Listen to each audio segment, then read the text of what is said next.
Chapter 26 of A Lad of Mettle, an uphill game. The brilliant stand made by the Australian captain and bandman caused intense excitement, and the attendance on the final day of the match was enormous. Hundreds of people who anticipated a tame finish and a one-sided affair changed their opinions upon reading the score in the morning papers. Contrary to expectation, the third day's play promised to be the most interesting of all. When Murch and bandman commenced again, every stroke was followed with interest. Runs came freely, and bandman was not disposed of until he had made 70. Then Edgar Foster joined as captain, and the reception he received on going to the wicket proved his father's prowess in the field was not forgotten. Foster, in days gone by, was a name to conjure by, and people remembered Robert Foster's feats with the bat. Muriel Wilde felt anxious, and whispered to Doris Foster, "I do hope Edgar will make a score." "He will try to do so, because he knows it will give you pleasure," said Doris.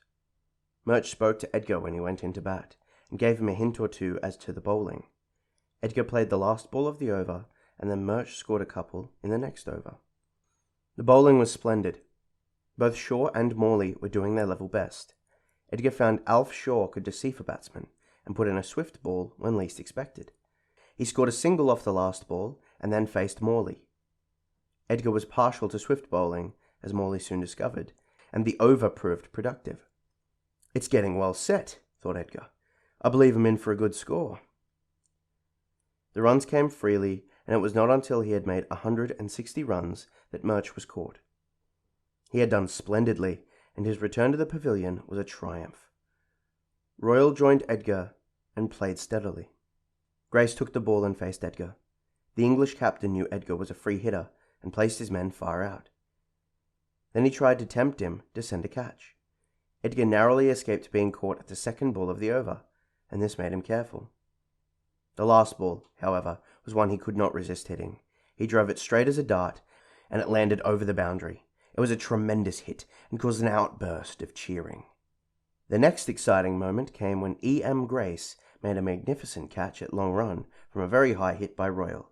He caught the ball with one hand, having had to run for it, and, much to Royal's surprise, held it.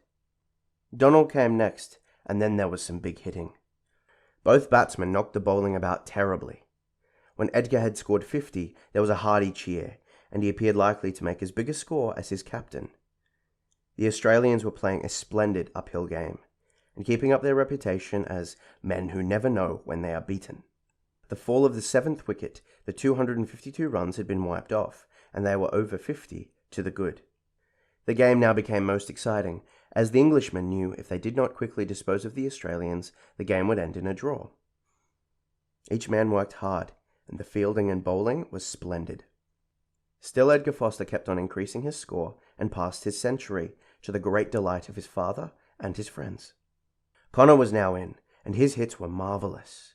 The giant, he was about 6'4", lifted the balls all over the ground, and safely out of the reach of the fielders.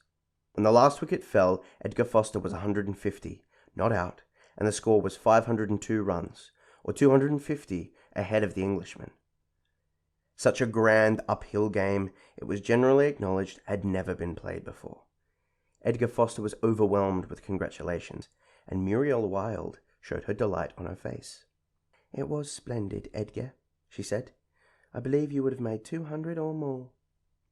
"I felt like it," said Edgar. "I knew you were watching me, and that put me on my mettle." It seemed well nigh a hopeless task for the Englishmen to get 250 runs in the short time at their disposal. However, they lost no time in making a start to try to do so. Strange to say, they did not bat in anything like the form shown in their first innings. 3 wickets fell for under 50 runs, W.G. Grace being unluckily run out. The Australians fielded with wonderful skill. Hardly a ball got past them, and many boundary hits were saved. 7 wickets fell for 100 runs, and now it was the turn of the Australians to endeavour to get their opponents out before the call of time. The Englishmen had reckoned with certainty upon a draw, but they now had to fight hard to avert defeat, and even a draw would not be in their favour. "It is a most extraordinary game," said Robert Foster. "The glorious uncertainty of cricket again.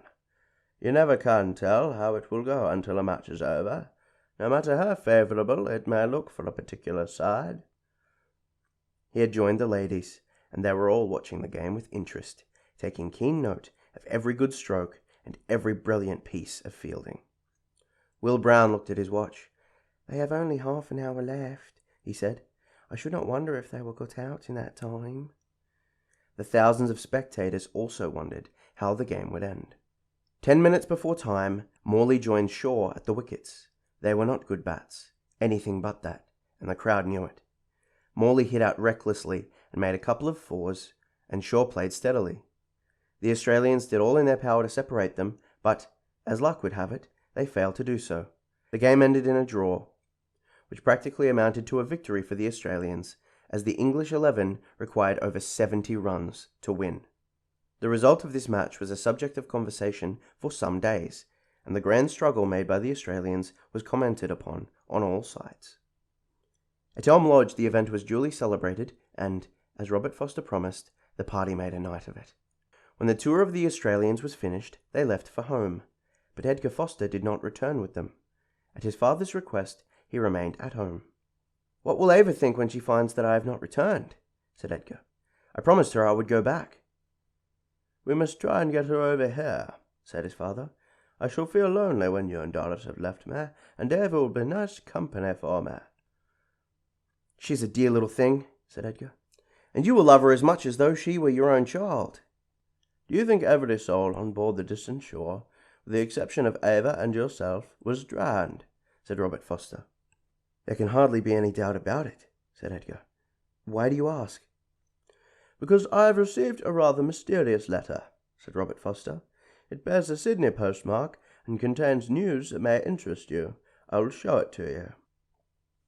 Robert Foster unlocked his desk and put his hand in one of the pigeonholes. He looked through the letters, but could not find the one for which he searched. "Strange," he said. "I am sure I put it there." "You may have dropped it, or torn it up by mistake," said Edgar. "Perhaps you remember the contents." "The bulk of them," said his father. "The letter stated that the writer had been on a cruise to the South Sea Islands, where he met a man who had been saved from a wreck. He believes, from hints, the man, who was very reticent, let fall that he was saved from the wreck of the Distant Shore. When he returned to Sydney, he met with Wald Jessup, who was much interested in what he was told about this man. Wald Jessup described Captain Manton, and my correspondent says he firmly believes from this description it is Captain Manton who was saved and is now in the South Seas. He did not tell Wald Jessup this, because the man seemed to have a great desire to be left alone, and had no wish to let people know he had been saved from the wreck of the Distant Shore. It is a most extraordinary story, and I wish I had the letter. I must have torn it up by mistake. It was careless of me to do so." Edgar was amazed at what his father said, and replied, "I can hardly credit this story. How any man could live if washed out to sea on such a night, I do not know. If it is Captain Manton, surely he would have made some sign before this. It cannot possibly be Ava's father, for I saw him standing on the deck as the ship struck, and from the look on his face, and the way he waved farewell to me, I knew he meant to go down with her." "He may have been washed out to sea, and found a spar or something to support him. I have a peculiar feeling that this man who is saved from the wreck is Manton. I've had strange dreams about him since I received the letter. And I am not a dreamer as a rule, or a superstitious man. I knew Manton well. He was a proud man, and very sensitive. If he be the man so strangely saved, I think it is precisely what he would do, to hide himself away in some lonely spot, in order to make people think him dead." "But surely he would come forward and tell the story of the wreck," said Edgar. "No blame attaches to him. He did his utmost to save the ship, and went down with her when he found he could not do so. Then there is Ava. He would want to see his child again. Surely he would hear that she had been saved." "He may not have heard. In such a lonely spot one hears very little news from the outer world." "Do you really place any faith in your mysterious correspondent's letter?" "I do, Edgar, and for this reason. I feel no man would have written such a letter had he not been convinced of the truth of its contents." "But why should he write to you?" asked Edgar. "Wald Jessup probably told him how you saved Ava from the wreck, and it would occur to him that you might wish to know what he thought he had discovered. "He no doubt wrote to me, thinking I would tell you if I thought it well to do so," said Robert Foster. "It may be as you surmise," said Edgar. "I shall never be easy in my mind until I have seen the man who wrote the letter and heard all he has to tell." "That would mean another trip to Australia," said his father with a smile. "What would Muriel say to that?" "I do not think she would object to my going, for we are not to be married, as you know, until she is 21. Her mother will not consent to part with her before that time. In any case, I should not have the journey for nothing, because I could bring Ava back with me." "So you could," said Robert Foster. "We should be put down as a couple of foolish fellows if anyone knew what you went to Sydney for." "I shall tell no one, with the exception of Muriel," said Edgar. "She will not think it foolish." "I ought to tell you more," said Robert Foster. "There was a sketch in the letter, and it bore a strong resemblance to Manton. I cannot make out where the letter has got to." "Was it a sketch made on the spot, or drawn from memory?" "Drawn in Sydney, I believe the writer said." "Then it may have been drawn from Wall Jessop's description," said Edgar. "Possibly, but I hardly think so. It seemed to me to be a sketch just as the man who drew it remembered to have seen him. I did not tell you of this before, because I thought it might upset you during the tour." "I should have thought a good deal about it, no doubt," said Edgar, "and perhaps it was as well you did not tell me." Edgar pondered over what his father told him, and the more he thought over it, the more impossible it seemed to him that anyone, least of all Captain Manton, should have been saved from the wreck of the distant shore. The spirit of adventure, however, was still strong within him, and this letter his father had received would serve as an excuse, if a poor one, to revisit Australia. He communicated his intention to Muriel, and when she heard the reason for his setting out again, she did not consider it so improbable as Edgar himself did. So it was arranged that Edgar should again voyage to the colonies, and Ben Brodie was glad of a comrade to return with him. Will Brown, having obtained a situation in a large shipping office, decided to remain in England, and Doris Foster was consoled by the thought that if Edgar left again, she would still have a companion of her own age to whom she was much attached. End of chapter 26.